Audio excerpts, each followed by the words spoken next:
তারাফা, যে নিচে নেমে থাকতে চায় আল্লাহ ওরা টেনে উপরে উঠায়, আর যে খালি উঠতে চায় হিংসা করে অহংকার করে উপরে ঠেলতে চায় ওরা নিচে নামায় দেয় কে? সাইয়েদনা আদমকে আল্লাহ বললেন, আদম সাল্লিম আলা উলাইকান নাফার লাম্মা খালাকাল্লাহু আদামা ওয়া কানা তুলহু 60 যিরাআন। নিচে নেমে গেলে যে উপরে ওঠে, আর উপরে উঠতে চাইলে যে নিচে নামে, উদাহরণ দেখেন। আদম আলাইহিস সালামকে তৈরির পর আল্লাহ বললেন, আদম সাল্লিম আলা উলাইকান নাফার, এই ফেরেশতাদের সালাম দাও। কি দাও? সালাম দাও। কোনো প্রশ্ন নাই, আল্লাহ সালাম দিব কেন?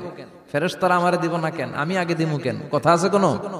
যেই সালাম দিলেন, সালাম দেওয়ার সাথে সাথে ওনার মর্যাদা বাড়িয়ে দিল কে? এত মর্যাদা বাড়ালেন যে নূরের ফেরেশতারা মাটির আদমকে সেজদা দিতে বাধ্য হয়েছে। চিৎকার করে বলেন ঠিক কিনা? তুমি মাটির আদমকে প্রথম সৃষ্টি করিয়া ঘোষণা করিয়া দিলে শ্রেষ্ঠ বলি।